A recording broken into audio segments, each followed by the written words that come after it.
Bonjour à tous, nous allons apprendre le langage Python avec une série d'exercices. Le premier exercice, il est relativement simple. Il va s'agir de saisir des nombres qu'on va classer dans deux listes. La liste des nombres pairs et celle des nombres impairs. Pour ce faire, nous allons créer une première liste qu'on va appeler nombres. Cette liste va contenir les nombres que nous allons saisir. Ensuite, on va créer une deuxième liste qui va s'appeler pair. On comprend tout de suite qu'elle va contenir les nombres pairs. La troisième liste va s'appeler impair. Bien évidemment parce qu'elle va contenir les nombres impairs.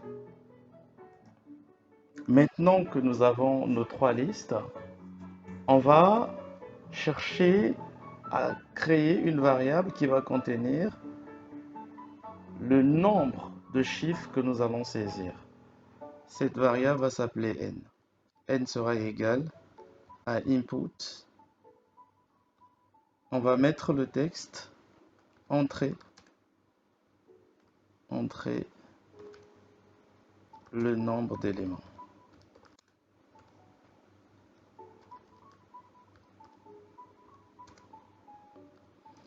Ce nombre au départ c'est du texte, donc il faut convertir ça en entier avec la fonction int.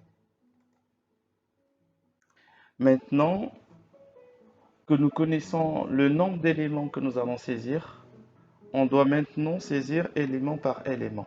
Pour le faire, on va faire un parcours avec l'usage de la boucle for.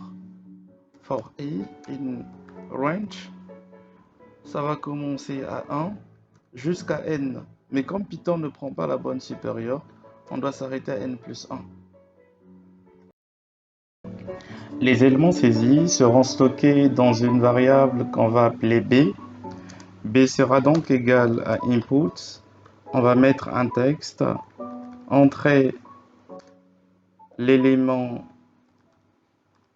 L'idée étant de compléter un numéro, c'est-à-dire l'élément 1, l'élément 2. Pour ce faire, il faut concaténer ce texte avec un nombre qui va être un entier.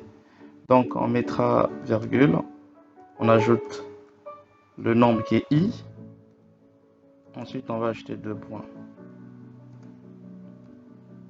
Mais vu que b est un nombre, il faut le convertir en entier. Int. Maintenant que nous avons b, nous devons ajouter ce nombre dans la liste nombre. Et donc, on va utiliser une fonction qu'on appelle append. Donc, on va mettre nombre point append de i.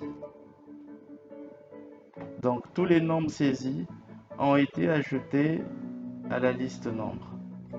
Maintenant, nous allons vérifier si ces nombres sont pairs et on va les ajouter dans pair.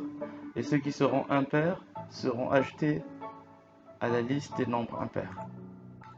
Donc, on va maintenant utiliser à nouveau la boucle for. Cette fois-ci, on va utiliser j. For j in nombre.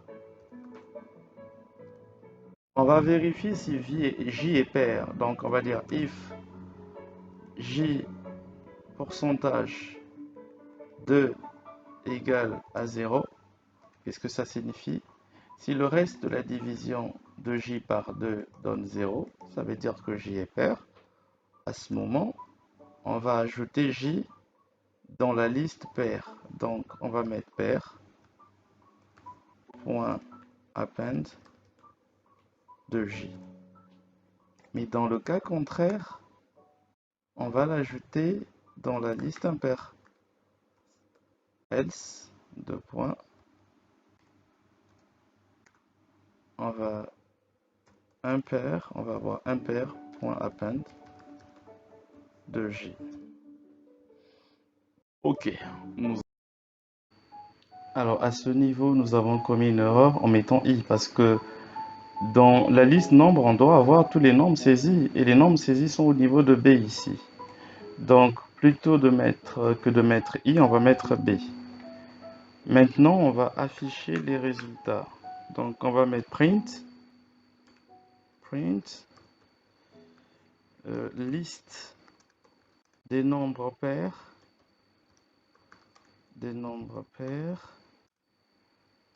c'est la liste des nombres pairs, c'est-à-dire pairs. On va faire la même chose pour la liste des nombres impairs. Print, liste des nombres impairs. Et donc, on va afficher impair. Alors, on va exécuter le code pour voir si ça marche. Saisir le nombre d'éléments, on va dire on a besoin de 4 éléments. Le premier élément c'est 1, deuxième c'est 2, 3 et 4. Donc naturellement ici nous afficher la liste des nombres pairs 2 et 4 et la liste des nombres impairs 1 et 3. On peut réexécuter. On va voir si on dit je veux seulement 2 éléments. On va mettre 2. Dans les 2 éléments j'ai 5 et j'ai 6. Liste des nombres pairs 6 et la liste des nombres impairs c'est 5. Donc on voit bien que l'algorithme marche.